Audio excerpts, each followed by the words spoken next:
Well, a question that I get asked a lot here is what is lake effect snow? How does lake effect snow form? And things of that nature. Now, I know a lot of you are North Country residents and have been here for your whole life, so you know what it is. But we have a lot of Fort Drum soldiers and their families that come up here and they don't really know what lake effect is and how it forms. So we're going to go through and kind of explain lake effect snow, and hopefully it'll clear up some of the confusion for you. That way you know a little bit about it.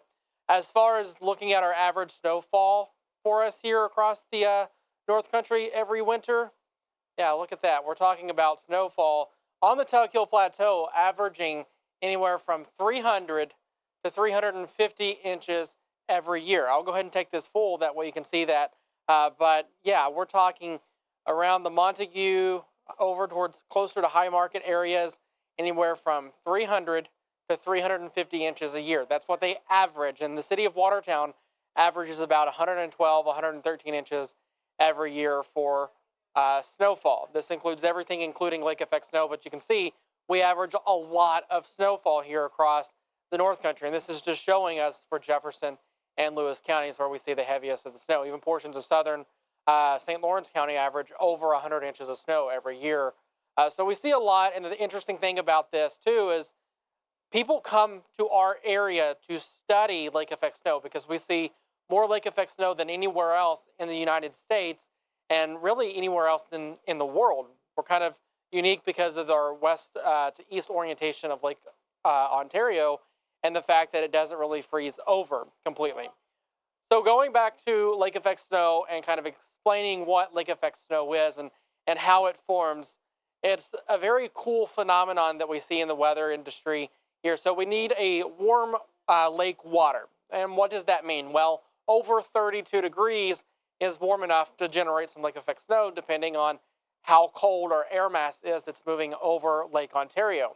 And we also need the land to be cold. And in the wintertime, that happens.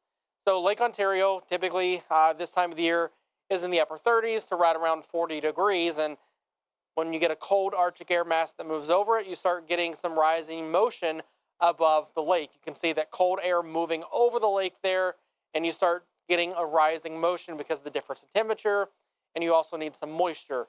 And the lake generates some moisture, but you need some large-scale synoptic moisture moving in to really get that lake effect going to where it's going to be really good and very heavy. And so once that lake has the cold air moving over it, you get that rising motion, you start seeing clouds forming, and those clouds eventually turn into snow once it reaches the land. And another very interesting thing for us here, and the reason we're so kind of unique, other than the west to east orientation of Lake Ontario, is we also have the Tug Hill Plateau directly east of Lake Ontario. So what happens is that cold Arctic air mass pushes the lake effect snow inland, and then it hits the Tug Hill Plateau. That creates a rising motion in our atmosphere. When we see a rising motion in our atmosphere, that cools and condenses, so that creates more snowfall. And then once it gets to the eastern side of the Tug Hill, it goes into the Black River Valley, and air starts to descend. And so what happens then is our air starts to warm and dry as that air descends in the atmosphere. So we see kind of a lull in our snowfall totals for the Black River Valley, and then that snow hits the air, hits the western slopes of the Adirondacks, and it starts rising, cooling, and condensing once again, and that creates, once again, heavy snowfall for the Adirondacks when it comes to lake effect snow. So you can see that here on our average snowfall annual. You notice how there's that bullseye on the Tug Hill Plateau and to the areas closer to Lake Ontario. And then you get on the eastern side of the Tug Hill into the Black River Valley, and their snowfall average drops down quite significantly and fairly quickly, and that's because of the way that the atmosphere works with lake effect snow and just the cooling and condensing and the drying and warming of the atmosphere when it comes to the rising or lowering of air within our atmosphere, just kind of the way that it all works. So we do have lake effect snow here quite often, and we do often see these lake effect snow events where we see 30 inches or more of snow. And we just recently saw one of those this past week where some portions of the North Country had over 50 inches of snow in just a short amount of time. These can be very intense. And it all depends on that cold Arctic air, the temperature of the lake, And of course, the wind direction is very, very important for it as well. If you see the wind turning as you go up in height, then it's going to tear the lake effect snow band apart, and you're not going to see as heavy snow.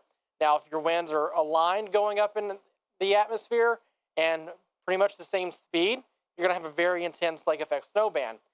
But if you have a bunch of wind shear, either whether it's directional or speed, it's going to tear the lake effect snow band apart and tear apart the snowflakes as well. So it's not going to add up nearly as quickly. But hopefully that kind of explains lake effect snow for you, and you kind of understand it a little bit more and find it as interesting and unique as I do.